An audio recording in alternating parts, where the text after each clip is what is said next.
Shalom, saya bersyukur kepada Tuhan.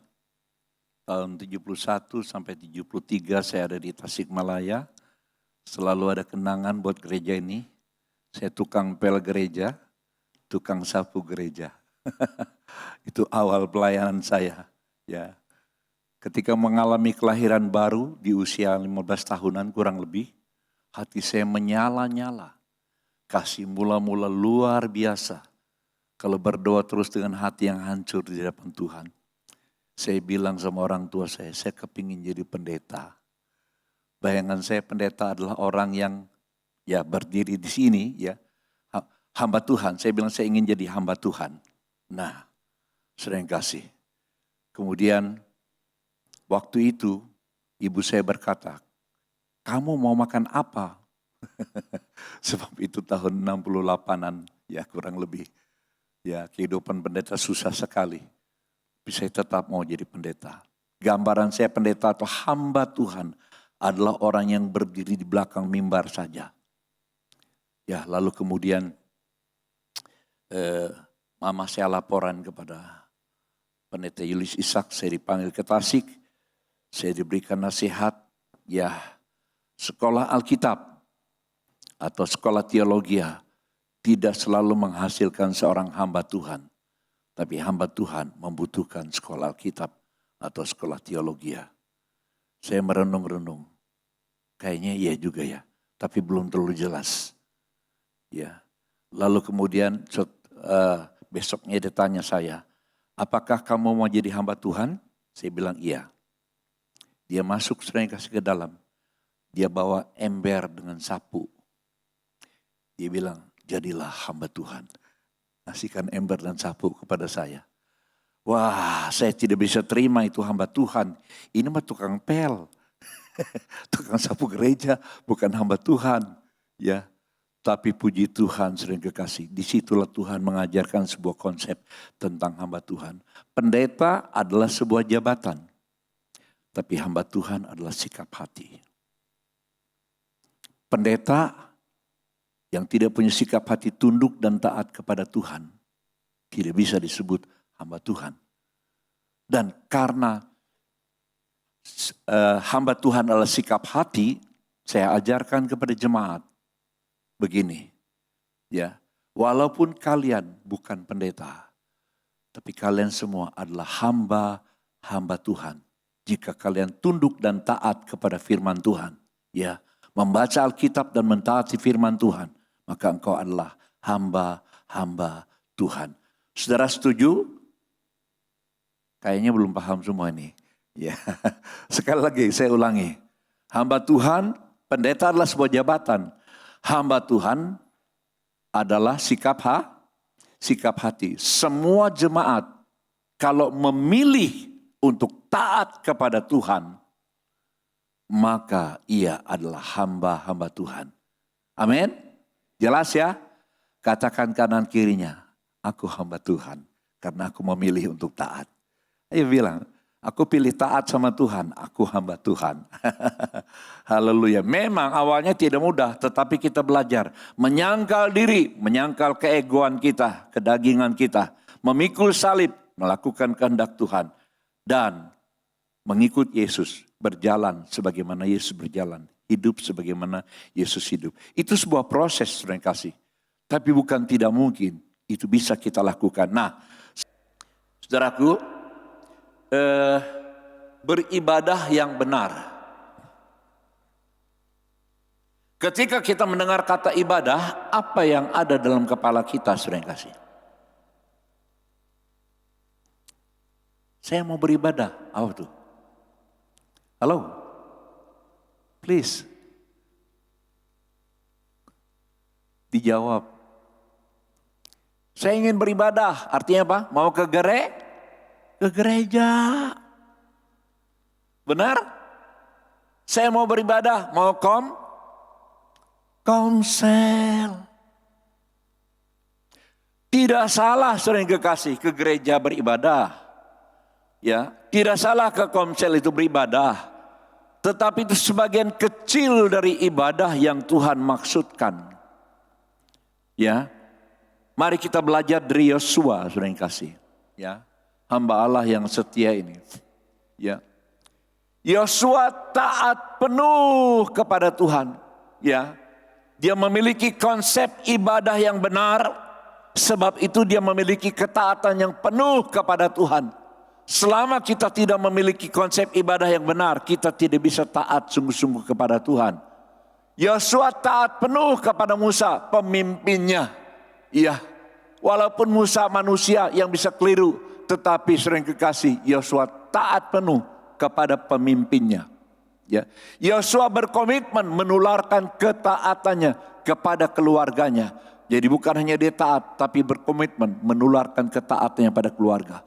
Penting sekali sering kekasih, papa mama menjadi model orang yang taat kepada Tuhan untuk anak-anak. Amin. Jangan suruh anak kita taat kepada Tuhan, tunduk pada firman Tuhan, kalau kita tidak mau tunduk pada firman Tuhan. Taat atau tidak taat adalah sebuah pilihan. Saya ulangi, taat atau tidak taat kepada firman Tuhan, sebuah pilihan. Kecuali kita belum lahir baru. Orang yang belum lahir baru dikuasai dosa, tidak bisa memilih untuk taat. Tapi kalau kita sudah lahir baru, maka Roh Kudus diam di dalam kita. Makanya Rasul Paulus berkata dalam 1 Korintus pasal 3:16, tidak tahukah kamu bahwa kamu adalah bait Allah dan Roh Allah yang kudus ada di dalam kamu.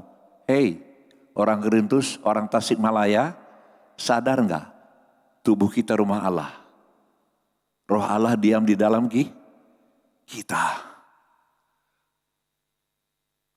Kecuali kalau saudara belum lahir baru. Tapi kalau sudah lahir baru, Roh Allah sesungguhnya ada dalam kita. Tapi seringkali kita tidak menyadari. Maaf, berapa banyak di antara saudara yang yakin engkau sudah lahir baru? Angkat tangannya. Yang yakin. Yang lain gimana? Kumaha yang lain? Sering kasih, perlunya.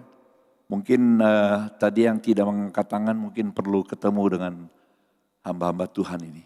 Untuk lebih menjelaskan konsep lahir baru. Ya. Tapi yang jelas kelahiran baru itu salah satu ditandai dengan kasih mula-mula.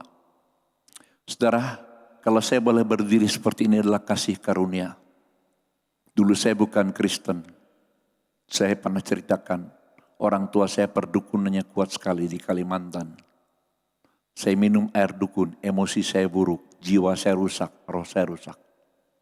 Tapi Tuhan membebaskan, memerdekakan melalui seorang penginjil yang bukan pendeta, bukan penginjil sebetulnya. Kakakku sendiri, Andreas Rusli almarhum yang ada di Salatiga. Dia pulang sebagai panitera pengadilan. Ya, rumah kami banyak setannya karena dipasang sajian di situ sini.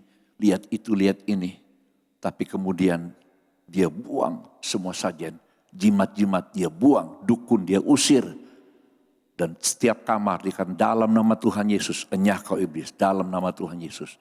Bukan pendeta, bersih rumah kami. Sungguh, saya berkata di hadapan Tuhan. 6 bulan kemudian, saudara yang kasih, rumah kami menjadi gereja Pantekosta yang pertama di Panglanbun. Beri kemuliaan buat Tuhan Yesus. Tuhan kita itu sungguh nyata, saudara yang kasih. Dan Tuhan mengubah hidupku. Saudara, kalau saudara yakin kau sudah lahir baru. Yohanes pasal yang pertama ayat 12 berkata begini. Barang siapa yang menerima dia. Dia akan menerima kuasa untuk menjadi anak-anak Allah. Yaitu mereka yang percaya dalam namanya. Menarik sekali. Barang siapa yang menerima dia. Kalau saudara mengaku sudah menerima Tuhan Yesus. Dan kau yakin sudah lahir baru.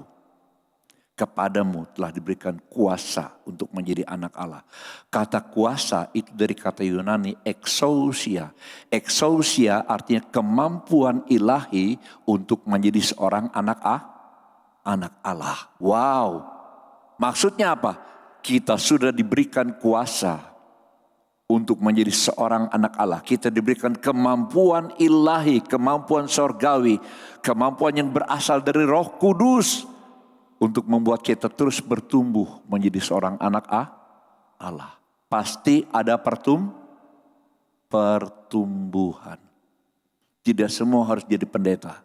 Tapi saya percaya ketika kita bertumbuh, kita akan memiliki ketaatan dari hari ke hari. Amin. Ketaatan kita akan bertumbuh, saudara yang kekasih. Karakter kita akan berubah, ya. Dari hari ke hari, karakter Kristus mulai tumbuh dalam kita. Nah, untuk itu kita perlu memahami ibadah yang benar. Kata beribadah, mari kita lihat.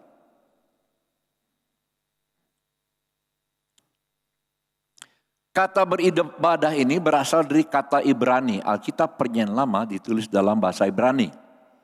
Itu dari kata abad. Katakan sama-sama 2, 3. Abad.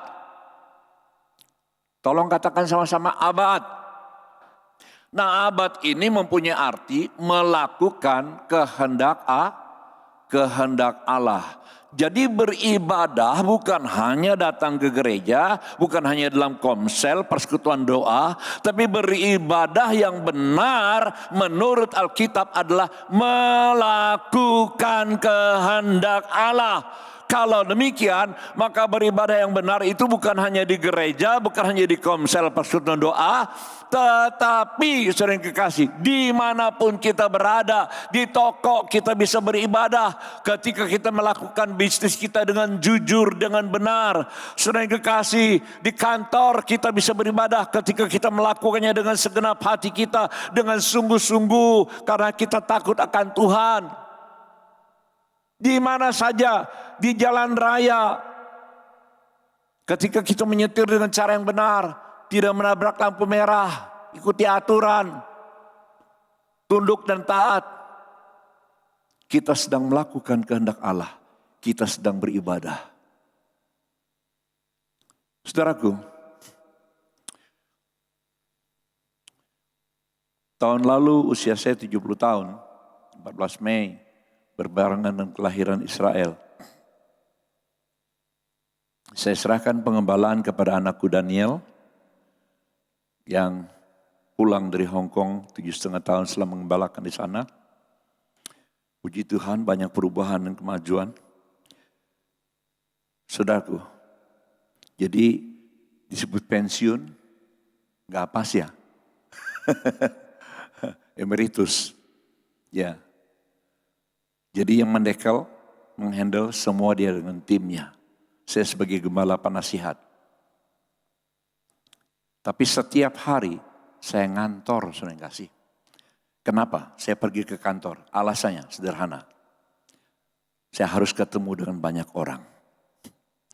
Sebab kalau saya di rumah terus, cepat rest in peace, tahu? Cepat mati. Stres. Jadi saya harus banyak ketemu banyak orang di kantor. Dan bukan hanya itu, ya. Saya punya banyak waktu untuk jalan-jalan, saudara yang kekasih. Maksudnya jalan-jalan kemana? Jalan-jalan ke rumah-rumah jemaat yang sudah tua-tua, yang sakit-sakitan, ya, yang punya persoalan. Saya kunjungi dan saya bawa alat ini. Loudspeaker kecil, saudara yang kasih, ya.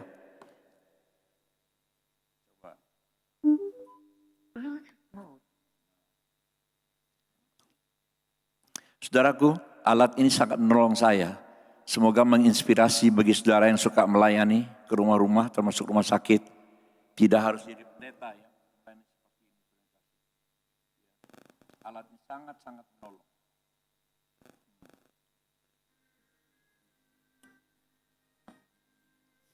Ini lagu Tak Tersembunyi Kuasa Allah, lagu lama yang sangat menyentuh. Suatu hari, saudara yang kasih, saya melayani seorang oma, usianya sudah 75 tahun. Dia kena penyakit mah yang serius sekali, ya, sampai menggeletak di tempat tidur. Ketika saya masuk ke dalam kamar oma ini, di sudut kamar itu ada PRT, seorang pembantu rumah tangga yang agamanya Islam, duduk di sana, ya. Lalu saya menyanyikan lagu ini sering kasih. Saya ngajak oma itu untuk menyanyi. Ada anak cucunya juga. Tak tersembunyi kuasa Allah. Dan ketika kami menyanyikan lagu ini, apa yang terjadi sering kekasih? Pembantunya menangis. Saya melihat pintu terbuka. Pintu penginjilan terbuka, langsung saya datangi. Saya sampaikan Injil. Saya gunakan Al-Quran untuk menginjili dia. Saya punya 2 Al-Quran. Saya baca, sering kasih. Ya perlu dong. perlu kita memahami. Ya, saya jelaskan kepada Mbak ini. Mbak, Yesus itu nama lainnya Isa Al-Masih. Walaupun ada kontradiksi ya Pak ya soal nama ini ya. Tapi saya sampaikan begitu. Ya, tahu nggak dalam Al-Quran dikatakan Isa itu rohullah, roh Allah. Itu kan dari Injil Yohanes sudah kasih. Dan Isa itu adalah ya kalimatullah atau kalamullah. Kalimatullah itu apa namanya? Firman Tuhan. Juga dari Injil Yohanes ya. Dan kemudian saya sampaikan satu lagi. Isa itu adalah hakim pada hari kiamat. Ya. Hakim itu kata Al-Quran. Hakim itu adalah yang ngetok palu. Ya. Ngetok palu ke sorga atau ke neraka. Itu ada pada tangan sang hakim. Namanya Isa alias Yesus Kristus. Saya tanya, Mbak, pengen masuk sorga? Pengen. Palu ada dalam tangan Isa, di tangan Yesus. Ke sorga atau ke neraka ada pada dia. Kalau kau ingin masuk sorga, percaya dan terima dia. Dia membuka hati, menerima Yesus sebagai Tuhan dan Juru Selamat. Kasihani teman-teman kita yang di luar di sana sering kasih. Jangan pakai Alkitab dulu. Tapi pakai kitab suci mereka. Tapi saya selalu juga membawa Alkitab kecil. Ya, setelah saya sampaikan itu, biasanya saya kasih Alkitab kecil. Biar Tuhan yang berbicara, Roh Kudus bicara lewat Alkitab kecil itu. Ya, puji Tuhan. Ada 2 haji paling tidak. Saya injili. Ya, 2-duanya teman. Satu teman sekampung, ya satu mantan teman kuliah yang jauh. Ya. Tapi kita bisa memberitakan Injil, saudara yang kekasih. Kalau kita memberitakan Injil, ada yang namanya Bapak Bambang Nursena. Siapa yang pernah lihat YouTube-nya Bapak Bambang Nursena, lambaikan tangannya. Tidak banyak ya. Aduh, perlu sering kasih. Ya. Tinggal kirimkan aja. Siapa Yesus? Apa itu Allah Tritunggal yang sering kali diserang-serang mereka? Ya. Karena Bapak Bambang Nursena itu bisa berbahasa Arab.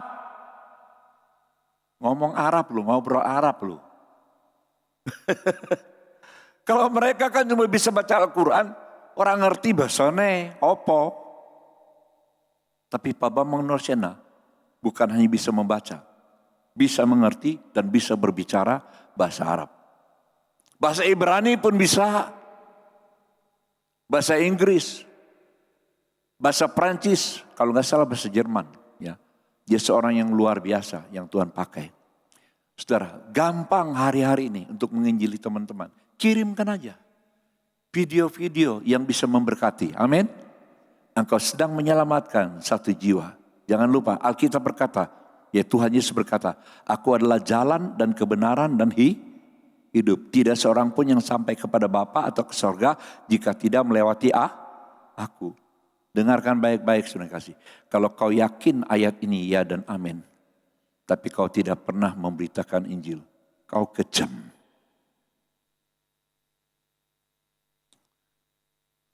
Kenapa? Tahu keselamatan itu hanya ada dalam Kristus.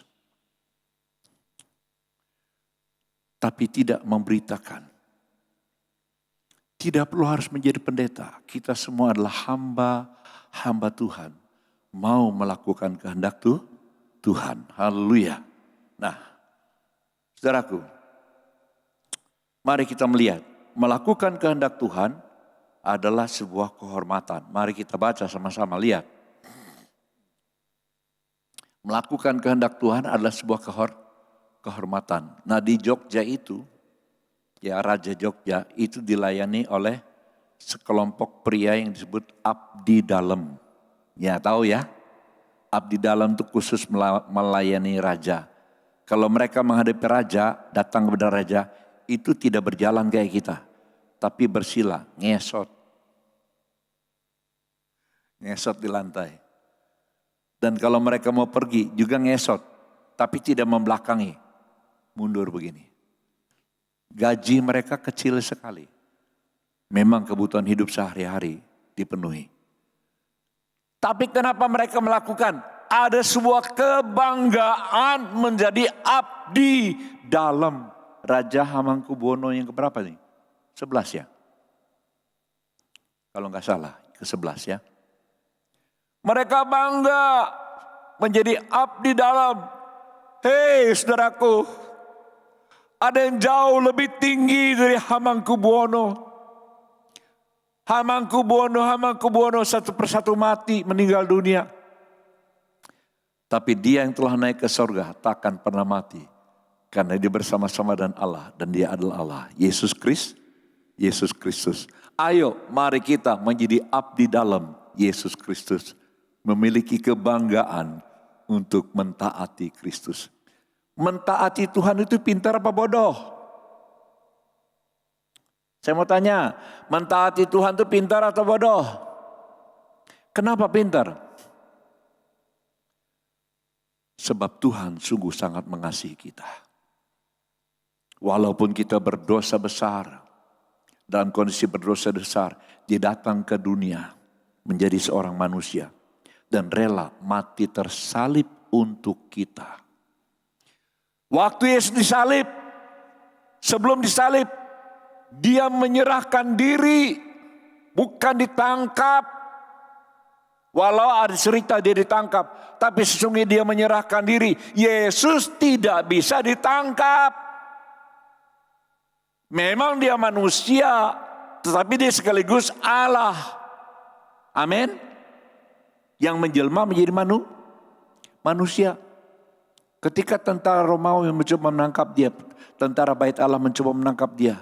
Dia tanya, siapa yang kamu cari? Alkitab berkata, itu jatuh tumbang semua. Gak bisa ditangkap.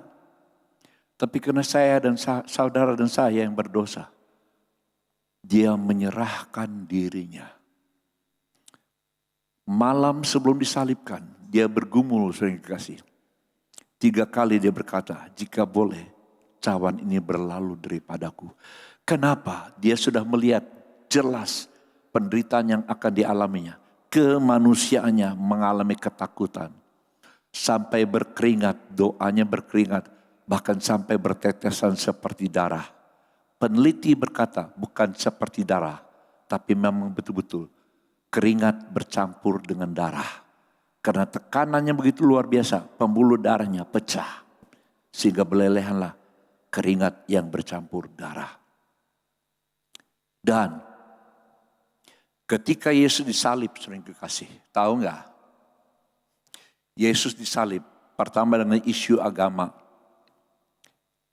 Tetapi pemimpin Romawi tidak menggubris. Tetapi kemudian para imam besar membawa kepada isu politik. Hari ini ditiru. Agama ditunggangi oleh politik untuk mencapai kekuasaan. Jadi demo besar-besaran sudah ada lebih dari 2000 tahun yang lalu. FPI itu ketinggalan zaman, tapi memakai pola yang sama. Saudaraku, dan ketika isu agama tidak mempan bagi Pontius Pilatus, mereka membawa isu politik. Mereka berkata, orang ini berkata, aku adalah raja orang Yahudi. Bagi kami raja hanya satu, yaitu Kaisar. Wow. Padahal mereka benci dengan Kaisar, dengan kerajaan Romawi, karena menjajah Israel. Tapi mereka pakai isu politik untuk menonjok Pontius Pilatus. Ketika Pontius Pilatus mendengar raja hanya kaisar, Pontius Pilatus ketakutan, saudara yang kasih. Ya, karena ini melawan kaisar. Ya, Pontius Pilatus bertanya, apakah kamu raja orang Yahudi? Tuhan Yesus jawab apa? Kamu yang mengatakannya. Sekali lagi, kutanya, apakah kamu raja orang Yahudi? Kamu yang mengatakannya. Ketika Pontius Pilatus ketakutan, saudara yang kasih, maka sebelum ketok palu, dia berkata, di bawah tekanan, ya, ambil dia, salibkan dia.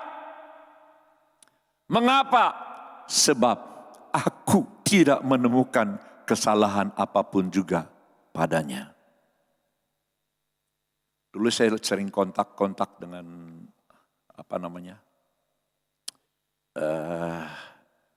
yang mau jadi gubernur Jakarta nggak jadi dicurangi Anies. Ahok. Ya, dulu kan Ahok mengkhotbah. Saya pernah ketemu. Ya, saudara, saya bilang, untung bukan kok Ahok yang menjadi gubernur di Yehuda saat itu. Kalau kok Ahok tidak mungkin berkata, aku tidak menemukan kesalahan apapun padanya. Karena itu salibkan dia. Saya guyon, saya kasih. Ini kan vonis yang tidak pernah ada sebelumnya. Dan tidak akan pernah ada sesudahnya. Vonis ambil dia, salibkan dia. Kenapa? Sebab aku tidak menemukan kesalahan apapun juga padanya. Itu adalah vonis yang dijatuhkan kepada Yesus saja. Kenapa? Memang Yesus tidak berdosa. Dia datang ke dunia kenapa? Untuk menebus dosa kita. Dia disalibkan kenapa? Untuk menebus dosa kita.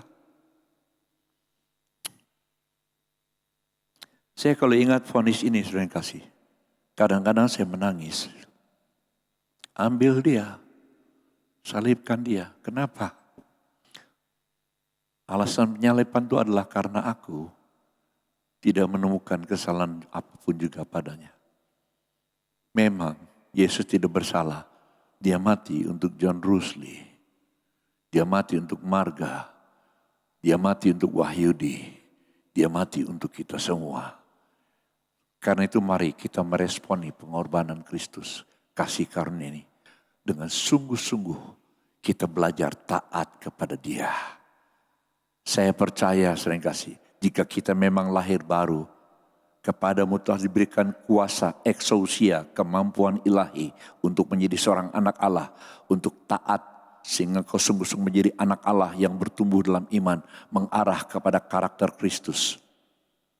Usia saya sudah 71 tahun saya kasih. Udah lama jadi Kristen. Sejak umur 15 tahun. Tapi saya tidak pernah puas. Untuk mengenal Yesus. Tiap malam saya membaca firman dan merenungkannya. Pagi saya ulangi lagi yang saya baca malam. Dan kemudian saya kirimkan kepada kurang lebih 80 orang. Saudara. Roh Kudus menolong kita kalau kita mau bertumbuh. Tapi jangan lupa harus lewat firman. Dasar iman itu apa? Firman. Kalau kita bilang saya percaya Yesus tapi nggak mau baca firmannya, bohong. Sebab firman perkataan Yesus ada dalam Alkitab. Hati-hati saudara yang kekasih. Sebab kitab Wahyu berkata, tidak ada seorang pendusta pun yang akan masuk ke dalam kerajaan Allah. Jangan bohongi Tuhan. Yang paling dasar adalah mempercayai Tuhan. Kalau kita percaya Tuhan, percaya firman-Nya, kita akan membaca firman-Nya. Kita akan merenungkannya. Dan kita pakai akal sehat kita. Kalau saya taati firman Tuhan, walaupun awal-awalnya susah, tapi saya percaya. Ya saya percaya Tuhan itu baik. hidup saya akan menjadi lebih baik. Tidak mudah saudara kasih kadang-kadang. Tapi ketika saya belajar tentang kasih agape, Alkitab mengadakan adanya kasih, apa itu yang pria wanita itu? Eros, kasih eros ya pria wanita, suami istri. Itu hubungannya dengan masalah seks ya. Kemudian yang kedua kasih persaudaraan, filia. Ini kasih bersyarat semua ini. Eros bersyarat, filia bersyarat. Yang ketiga kasih storge, kasih persaudaraan. Ya, kasih persaudaraan pun masih kasih bersyarat.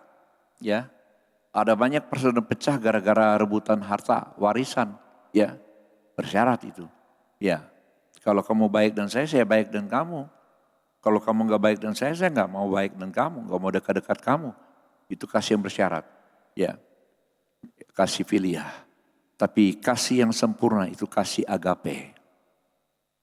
Kasih Allah, kasih tanpa syarat. Kasih kasih satu arah. Nah, saya ingin beritahu, ketika kita mengalami kelahiran baru, saya ulangi, ketika kita mengalami kelahiran baru, Rasul Paulus berkata, tidak tahukah kamu, tubuhmu, tidak tahukah kamu adalah bait Allah dan roh Allah yang kudus ada di dalam kamu. Saya meyakini itu. Dan ketika saya meyakini, saya punya keyakinan Roh Kudus akan menolong saya untuk mempraktekkan kasih agape. Luar biasa saudara kasih. Saya temukan ketika Tuhan singkapkan tentang kasih agape. Saya mengalami banyak perubahan. Dulu saya bukan orang yang sabar, ya. Gampang marah, gampang tersinggung. Udah jadi pendeta. Tapi ketika Tuhan singkapkan kasih agape, saudara kasih. Saya bisa melihat, ya. Beberapa kali dibikin jengkel dan sakit hati. Sempat jengkel saja, gak sakit hati. Dengan kasih agape saya melihat Tuhan sedang memakai orang itu untuk membuat saya memiliki karakter Kristus. Suatu hari sering kasih, bukan satu hari, berkali-kali ketika masuk kebaktian itu ada seorang muda, masih remaja. Pemain musik yang bagus, umurnya kira-kira ya 16 tahunan. Kalau saya masuk, saya merasa tidak dianggap. Saya orang tua, kok nggak dianggap? Saya jengkel. Tapi setelah Tuhan mengajarkan kasih agape kepada saya, saudara kasih. Saya melihat Tuhan pakai anak muda ini untuk membuat saya seperti Kristus. Tuhan Yesusnya adalah Tuhan pencipta jagat raya. Mau turun dari sorga menjadi manusia. Nyong itu bahasa Tegal ya. Nyong iki sopo. Dia pencipta jagat raya, pada mulanya adalah firman bersama-sama dengan Allah dan firman adalah Allah. Segala sesuatu telah dijadikan oleh sang firman, tanpa firman tidak ada yang tercipta. Yesus sang firman yang menjadi manusia. Turun ke bumi, merendahkan diri. Lah aku ini siapa? Tiba-tiba saya melihat betapa sombongnya aku. Saudara, kalau membandingkan diri, jangan bandingkan dengan orang lain. Kalau kita bandingkan diri kita dengan orang lain, saudara yang kekasih, kita akan jadi sombong. Kalau kita bandingkan diri kita dengan orang, katakan orang punya kedudukan tinggi atau orang kaya, kita bisa minder, rendah diri. Jangan. Selalu bandingkan diri kita dengan Tuhan Yesus. Kalau kita bandingkan diri kita dengan Tuhan Yesus, sering kekasih, apa yang terjadi? Kita akan berdoa, Tuhan ampuni kesombonganku. Aku ingin seperti Engkau. Jadi pemain musik itu tadi yang masih muda remaja, 15-16 tahun itu. Saya lihat Tuhan sedang pakai dia untuk menjadikan saya lebih rendah hati. Ketika saya berpikir seperti itu, saudara kasih, sayalah mendatangi dia. Halo, puji Tuhan, selamat hari Minggu. Dan saya jadi happy. Ketika kita menuntut dihargai, kita kehilangan sukacita. Ketika kita menuntut dianggap, kita kehilangan damai sejahtera. Tetapi ketika kita melihat orang-orang yang menjengkelkan kita sedang dipakai Tuhan untuk membentuk karakter ilahi di dalam kita. Untuk membuat kita lebih rendah hati, memiliki kasih agape, maka kasih agape kita akan bertumbuh. Saya berbahagia, makin tua makin damai. Makin tua makin happy. Kadang-kadang ada orang makin tua makin aneh. Ya jangan sampai terjadi begitu. Ya, berbahagialah saudara yang kasih. Kalau engkau semakin tua, semakin merasakan kedamaian. Ya, sukacita.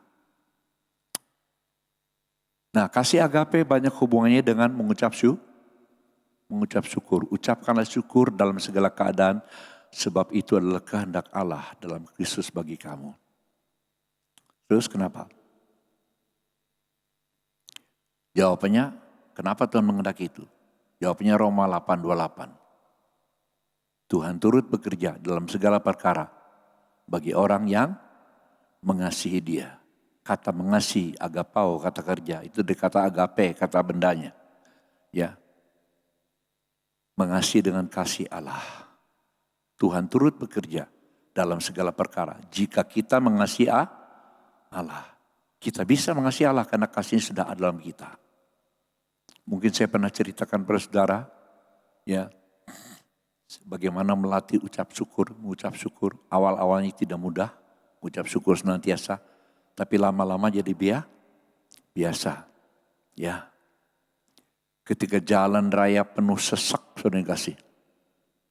Ya, biasa itu hari-hari lebaran lah, penuh sesak. Saya mengucap syukur, saya berkata Tuhan, jalan macet ini kesempatan buat saya untuk mengucap syukur kepada Engkau. Sebab Engkau sedang melatih saya untuk menjadi lebih sabar.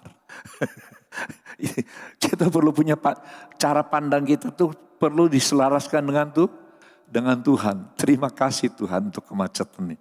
Ketika saya mengucap syukur dengan bukan sekedar mengucap syukur, tapi saya tahu tujuan mengucap syukur karena Tuhan sedang melatih kesabaranku dan kerendahan hatiku, ya. Itu ada damai sejahtera dalam hati. Sedang saya mengucap syukur, saya kasih. Tiba-tiba mobil saya ditabrak oleh mobil lain di belakang. Jedar. Penyok sedikit. Saya sempat kaget. Tiba-tiba saya ingat. Oh Tuhan, terima kasih. Saya mengucap syukur. Sebab mobil saya sudah ditabrak dari belakang. Nah ini yang tidak dipahami orang dunia. Wong Kristen, edan, tenan. Masa mobilnya ditabrak mengucap syukur. Tapi saudara kekasih, kita sedang melakukan kehendak Allah. Ketika saya mengucap syukur mobil saya ditabrak, saya sedang melakukan ibadah dari kata abad, yaitu melakukan kehendak Allah. Jadi saudara kekasih, sekali lagi ibadah itu bisa dilakukan di mana saja, termasuk di jalan raya, termasuk ketika mobil kita ditabrak orang. Ketika kita mengucap syukur, kita sedang beribadah, sedang melakukan kehendak Allah dari kata abad. Mari pahami kata ibadah dengan benar. Wow, saudara kasih. Kalau kita memahami kata ibadah dengan benar, dimanapun kita akan beribadah, tentu jangan meninggalkan kebaktian bersama-sama. Tapi saudara kasih tanpa batas. Di mana-mana kita akan beribadah. Next. Nah, Kolose pasal 3, 23-24. Apapun juga yang kamu perbuatlah dengan segenap hatimu. Seperti untuk Tuhan, bukan untuk manusia. Kamu tahu bahwa dari Tuhanlah kamu akan menerima bagian yang ditentukan bagi kamu sebagai upahnya. Ya, sebab Kristus adalah Tuhan dan kamu adalah hambanya. Puji Tuhan, Tuhan berikan ilham kepada saya. Kolose 3, 23 ini saja apapun juga yang kamu perbuatlah dengan segenap hatimu seperti untuk Tuhan dan bukan untuk manusia. Tuhan berikan menjadi sebuah lagu. Apapun juga yang kamu perbuat, perbuatlah dengan segenap hatimu, seperti untuk Tuhan, bukan untuk manusia. Berikan yang terbaik bagi Tuhan. Sering kasih. Ketika kita melakukan ini, kita sedang beribadah dimanapun juga. Ya, ketika kita mempraktekkan Kolose pasal 3 ayat 23 sampai 24 ini, upahnya datang dari itu, dari Tuhan. Apapun juga yang kamu perbuat, perbuatlah dengan segenap hatimu, seperti untuk Tuhan, bukan untuk manusia. Berikan yang terbaik bagi Tuhan. Kalau saudara melakukan itu, Anda mungkin tadi tukang parkir. Tapi ketika kau lakukan dengan segenap hatimu, kualitas kerjamu jadi luar biasa. Bos akan berkata, orang ini tidak cocok jadi tukang parkir. Dia harus menjadi bagian ini. Naik tingkat, sering kasih. Dan karena apa? Dia mengerjakan segala sesuatu. Bukan seperti untuk manusia, tapi seperti untuk Tuhan. Yang punya toko di sini berapa orang angkat tangannya? Tolong, yang punya toko angkat tangannya, lambaikan. Masa nggak ada toko? Oke, ada beberapa orang punya toko ya. Apapun juga yang kamu perbuat, perbuatlah dengan segenap hatimu, seperti untuk Tuhan. Kalau engkau melayani orang yang datang ke toko Anda, seperti untuk Tuhan, saya jamin toko Anda akan laris. Amin. Wow, zaman sekarang sering kekasih orang main HP, toko makan dipotret, toko berkat, toko barokah. Orang semua bilang begitu. Ya, lalu diviralkan. Kalau mau belanja ke toko ini saja. Karena pemiliknya sopan, ramah, enak sekali pelayanannya. Toko saudara jadi laris, akan berkembang jadi lebih besar. Bukan hanya lebih besar, tapi akan ada di beberapa tempat dan di mana-mana. Karena you do your best. Seperti untuk Tuhan, bukan untuk manusia. Tapi hati-hati. Kalau saudara buka toko dan suka pahit hati, ngomong Judas. Orang tanya, Pak, ini ada nggak di sini? Jual nggak? Nggak ada.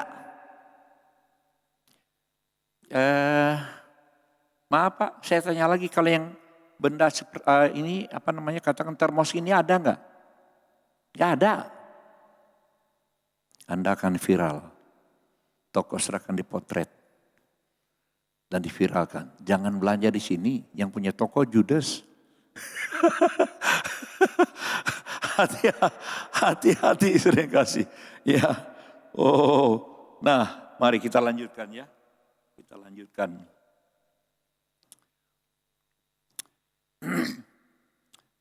Jadi beribadah melakukan kehendak Allah. Ibadah di gereja hanya salah satu cara untuk melayani kehendak Tuhan. Jika dilakukan dengan segenap hati.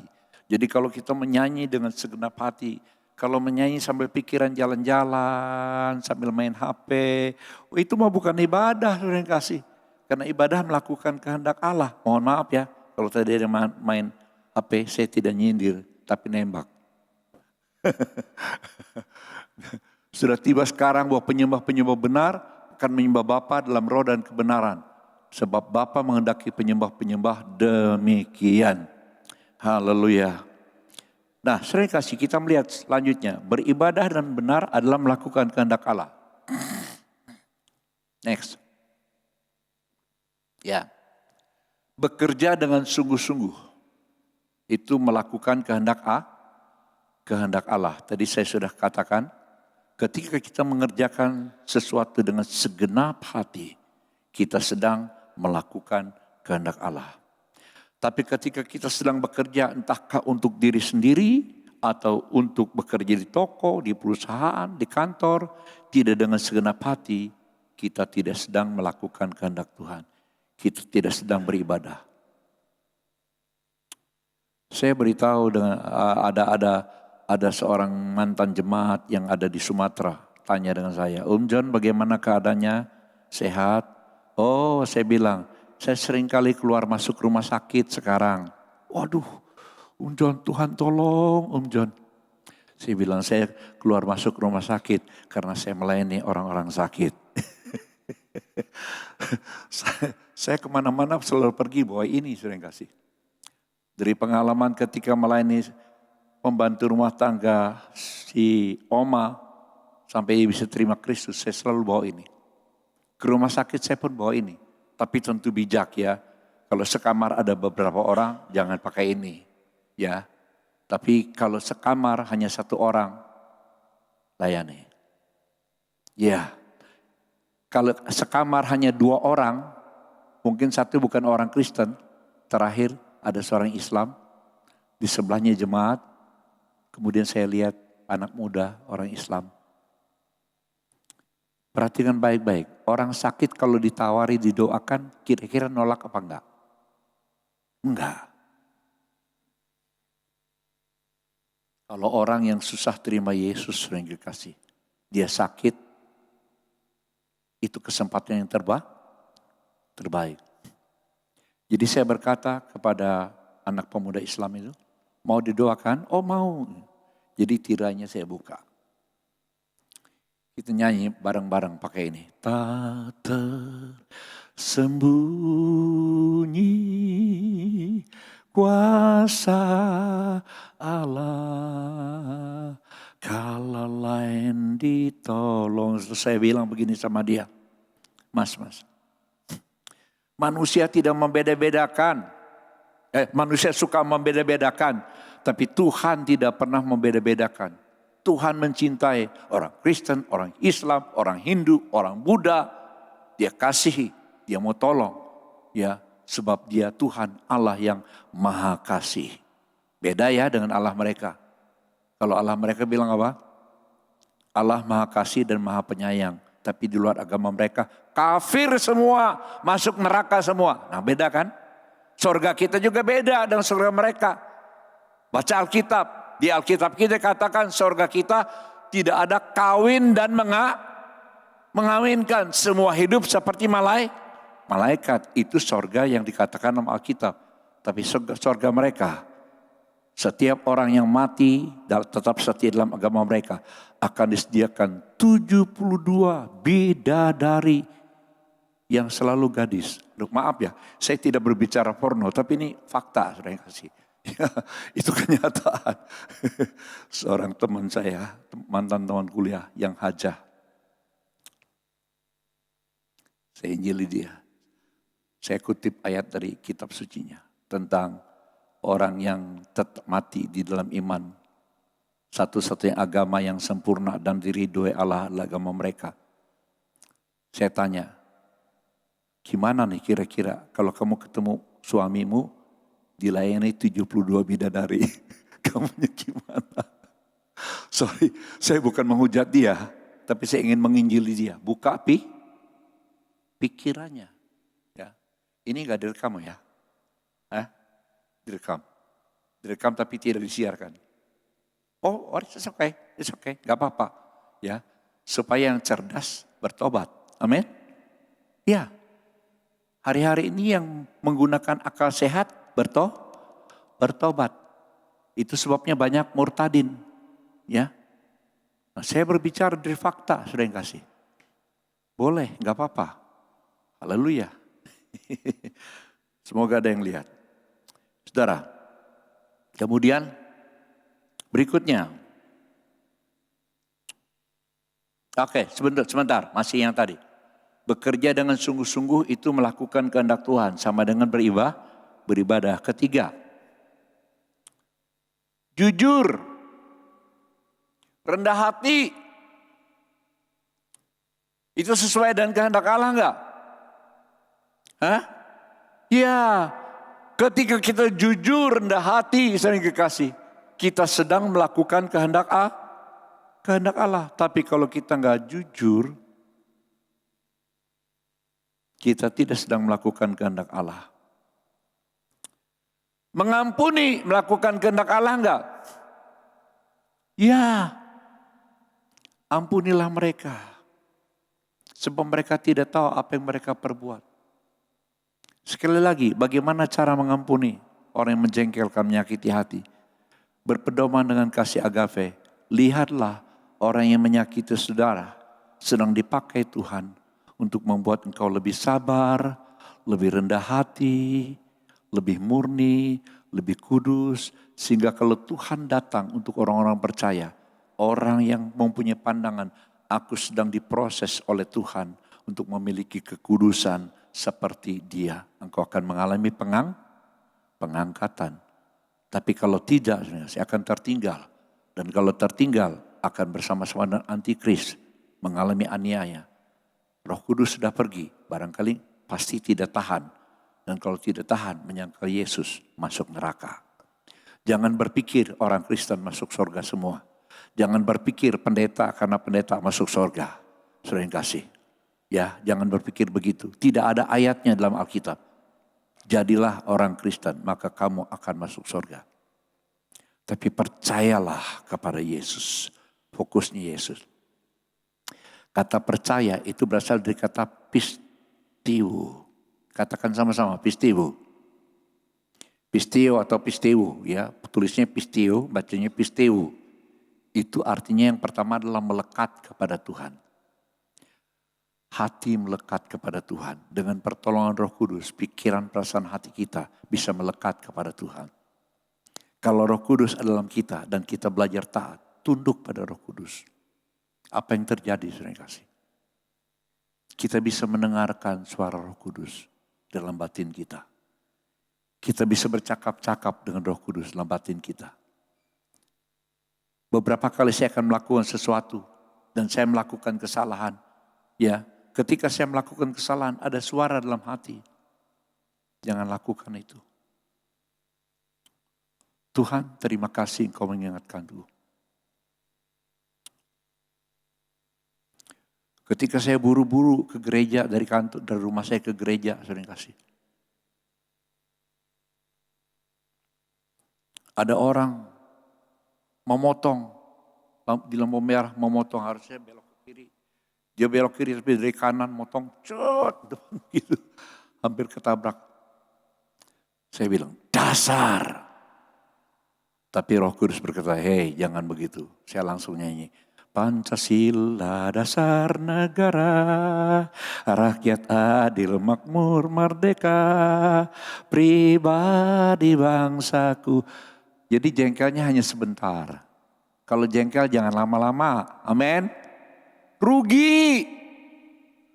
Apalagi tidak mau mengampuni. Saudara dengarkan baik-baik. Orang yang tidak mau mengampuni, menyimpan sakit hati dan terus-menerus. Tidak sedikit kemudian mengalami penyakit. Salah satunya penyakit kanker. Memang ada beberapa penyebab dari penyakit kanker. Tapi salah satu yang utama penyebabnya adalah ketika kita menyimpan sampah sakit hati. Jadi kebencian, jadi kedendam dalam hati kita. Sering kekasih. Lama-lama sampah itu jadi busuk. Dan ketika sampah sakit hati itu membuat jadi busuk dalam hati kita. Maka dia akan menyebabkan penyakit di dalam tubuh kita. Minta ampun kepada Tuhan. Saya suka berpikir begini, iman Kristen itu harus pakai logika. Memang Tuhan tidak bisa dipikirkan secara logika, tapi iman Kristen itu logis sebetulnya. Ya, maksud saya begini. Ketika ada orang bikin sakit hati saya, kenapa saya tidak lama sakit hati, tidak mau jengkel lama-lama? Karena saya berpikir begini, kesalahan dia kepadaku sama sekali tidak seberapa dibandingkan dengan dosaku kepada Tuhan. Dosaku kepada Tuhan begitu besar. Tapi dia ampuni, dia sucikan aku dengan darahnya. Nah, dosa orang itu pada saya enggak seberapa. Begitu logika akal sehat saya berpikir seperti itu. Kejengkelan itu hilang, sudah kasih. Halo? Pakai akal sehat dalam iman Kristen. Beda dengan orang seberang, sudah kasih. Pokoknya, agama pokoknya. Enggak. Kita pakai akal sehat. Tuhan memberikan kita kepala yang dibawa kemana-mana. Untuk apa? Untuk tempat otak. Betul? Otak di sini? Di sini? Otak di sini, di kepala. Otak ini harus dipakai. Salah satu cara pakai otak, percayalah. Akal sehatku berkata, Pencipta jagat raya yang berkata, aku tahu rancangan-rancanganku bagi kamu. Dan aku memberikan rancangan masa depan yang gemilang, bukan rancangan yang mencelakakan. Dan dia telah membuktikan rancangan dengan dia mati tersalib. Akal sehat saya berkata, tidak mungkin dia berdusta. Jadi kalau kita percaya pada firman Tuhan, kita adalah orang-orang yang cerdas, bukan hanya secara lahiriah, tapi cerdas secara batiniah. Amin. Amin. Siapa yang ingin cerdas, bukan hanya secara lahiriah, tapi juga cerdas secara batiniah, lambaikan tangannya. Haleluya. Ya. Beribadahlah dengan benar, yaitu abad, artinya melakukan kehendak Allah. Ya. Oke. Sedikit lagi sudah. Senang sekali kalau dengar sedikit lagi. Ya. Menasihati. Ya. Menasihati itu melakukan kehendak Allah enggak? Iya. Jangan ngerasani. Jangan ngerumpi. Oh si itu tuh katanya pelayan Tuhan. Tapi begitu begini. Lalu di WA. Yang lebih parah saudara yang kekasih. Saya pernah lihat seorang jemaat yang di statusnya dipasangnya kemarahannya kepada suaminya. Saya waktu itu di luar kota, ya mereka di luar kota. Saya WA lagi, kamu tuh mengumumkan masalah rumah tanggamu di dalam statusmu. Semua orang baca. Kamu ini pintar apa bodoh? Saya tidak bilang dia bodoh, silakan dia putuskan sendiri. Masa urusan rumah tangga diumumkan kepada banyak orang? Puji Tuhan, saudara yang kasih. Dia mulai pergunakan akal sehatnya. Sekarang dia kembali ke Tegal. Dia seorang guru sekolah minggu yang bagus. Menjadi berkat dan diberkati. Anak-anaknya diberkati oleh Tuhan. Suaminya juga diberkati Tuhan. Mereka berdua melayani Tuhan dengan sungguh-sungguh. Ya, mari kita beribadah bukan hanya di gereja. Tapi melakukan kehendak Allah. Menasihati itu melakukan kehendak Allah. Jangan ngerumpi, jangan ngerasani. Tapi menasihati. Kalau ada yang salah, nasihati baik-baik. Nanti dia tersinggung bagaimana? Kalau tersinggung nasihati ya udah. Engkau sudah melakukan kehendak Allah, ya sudah. Tapi banyak sering kasih. Kalau kita menasihati dengan cara yang baik. Menasihati dengan motivasi kasih.